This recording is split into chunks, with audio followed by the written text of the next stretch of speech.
सबको लगता है कि केमिकल जंग शुरू हो चुका है और इसका असर लगभग 4 देशों पर बुरी तरीके से दिखता हुआ नजर आ रहा है। लेकिन सबसे बड़ा सवाल यह उठता है कि आखिर केमिकल जंग होता क्या है और ईरान ने इजराइल या फिर अमेरिका के किन किन शहरों को, किन किन प्लेसेस को जो है निशाना बनाया है और ऐसा क्यों कहा जा रहा है कि केमिकल जंग शुरू हो चुका है। दोस्तों आइए विस्तार से बात करते हैं। जैसा कि शायद आपको पता होगा कि किस प्रकार से केमिकल जंग जो है ईरान ने बुरी तरीके से छेड़ दिया है, खासकर अमेरिका और इजराइल के खिलाफ। जैसा कि आप सभी को शायद पता होगा कि केमिकल वेपन्स यानी कि रासायनिक हथियार बहुत ही खतरनाक किस्म के होते हैं और यह इसमें जो है आदमी घुट घुट कर मरता है।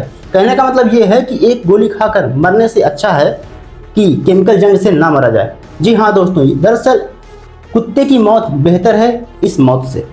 आइए विस्तार से बात करते हैं।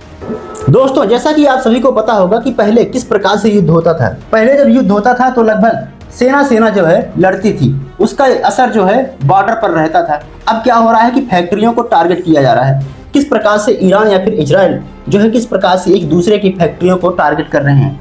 इसके अलावा अब वाटर प्लांट को भी उड़ाया जा रहा है और तेल शॉर्टेज जो है उसको टारगेट किया जा रहा है कि जहाँ जहाँ तेल खजाने हैं उसको टारगेट किया जाए। जैसा कि आप सभी को पता होगा कि इजराइल ने किस प्रकार से ईरान की खार्ग द्वीप पर जो है बड़े पैमाने पर अटैक किया था और इसका असर यह हुआ था कि वहाँ की जीडीपी में तेजी से गिरावट आया था।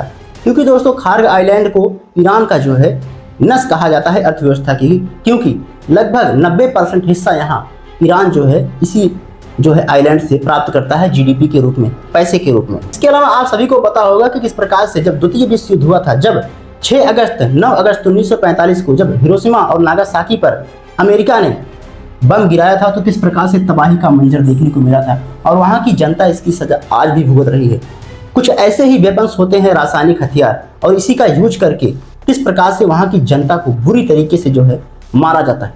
दोस्तों आगे हम विस्तार से बात करेंगे कि आखिर केमिकल वेपन्स यानी कि रासायनिक हथियार क्या होता है। लेकिन आइए उससे पहले देखते हैं कि आखिर ईरान की जनता, वहाँ के IRGC जो उसका हेड है, उन्होंने क्या बयान जारी किया है। जैसा कि उन्होंने साफ ऐलान कर दिया है कि अगर इजराइल या फिर अमेरिका हमें हमारे देश में घुसकर मारने की कोशिश करते हैं तो हम उनकी टांगे तोड़ देंगे, उनको घुसकर खत्म कर देंगे। और ऐसा बयान जो है वहाँ के IRGC की जो हेड हैं उन्होंने एक बयान जारी करते हुए कहा है।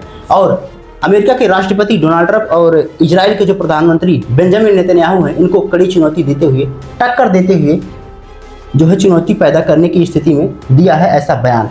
जैसा कि आपको शायद पता होगा कि यह जो है IRGC की जो है आर्मी है और यह ईरान की काफ़ी खतरनाक जो है आर्मी मानी जाती है।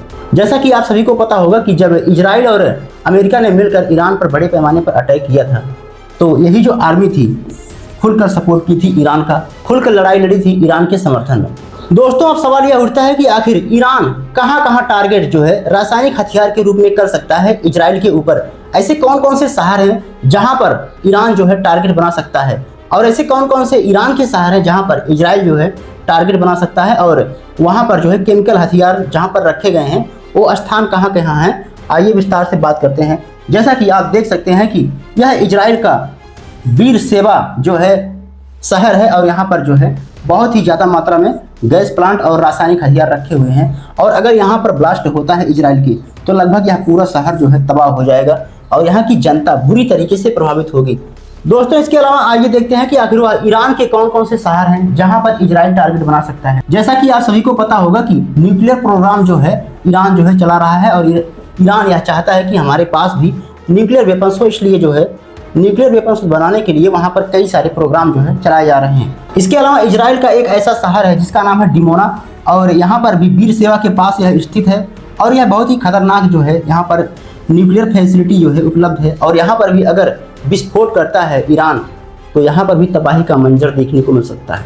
दोस्तों आइए विस्तार से बात करते हैं कि आखिर ऐसे शहर को टारगेट क्यों बनाया जा रहा है। जैसा कि आप देख सकते हैं कि किस प्रकार से वीर सेवा की खासियत यह है कि यह एक डेजर्ट यानी कि मरुस्थल इलाका है और इसमें बहुत ही टेक और रिसर्च का बड़ा हब माना जाता है और अगर यहाँ पर जो है साइबर अटैक करता है ईरान तो बड़े पैमाने पर इजराइल को जो है नुकसान झेलना पड़ सकता है। जैसा कि इस शहर को आप देख सकते हैं, यह जो है एक हब के रूप में काम करता है और यहाँ पर अगर साइबर अटैक किसी भी तरीके से किया जाता है तो यह बुरी तरीके से यह शहर जो है तबाह हो सकता है।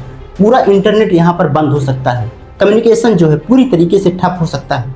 कहने का मतलब यह है कि अगर जिस शहर में आप रह रहे हैं मोबाइल फोन्स हो या फिर नेटवर्क हो, पूरी तरीके से ठप हो जाएगा इस इलाके में।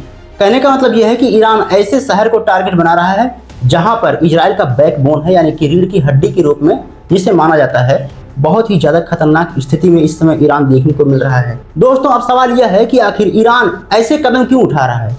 जैसा कि आप सभी को पता होगा कि किस प्रकार से इजराइल और अमेरिका ने मिलकर बड़े पैमाने पर जो है ईरान पर अटैक किया था, और उसके खार्ग आइलैंड पर अमेरिका के राष्ट्रपति डोनाल्ड ट्रंप बार बार धमकी देते हैं कि इस पर हम कब्जा कर लेंगे। हालांकि 2 आइलैंड बहुत ही ज़्यादा प्रमुख है यहाँ पर, और यह बहुत ही ज़्यादा जो है सेफ जोन में माने जाते हैं।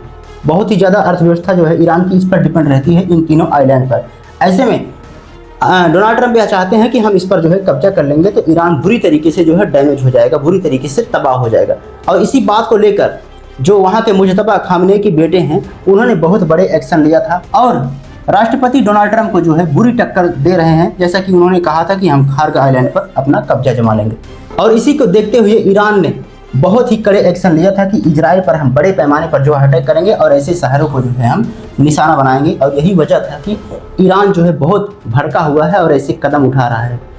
इसके अलावा दोस्तों, आप सभी को पता होगा कि किस प्रकार से ईरान इजराइल के या फिर सऊदी अरेबिया में अमेरिका का जिस प्रकार से एयरबेस स्थित है उसको भी टारगेट बनाया था, और वहाँ की कई सारी आर्मी जो है घायल हुई थी और कई लोग मारे गए थे। बाकी दोस्तों, आपको क्या लगता है कि जिस प्रकार से ईरान इतने बड़े कठोर कदम उठा रहा है, तो ऐसे में क्या यह मान लिया जाए कि यह वर्ल्ड वार 3 होने का संकेत है? कमेंट बॉक्स में पहला जरूर दीजिएगा। बाकी ज़्यादा जानकारी के लिए इस वीडियो पर क्लिक करके देख सकते हैं। मिलते हैं अगली वीडियो में, तब तक के लिए जय हिंद, जय भारत।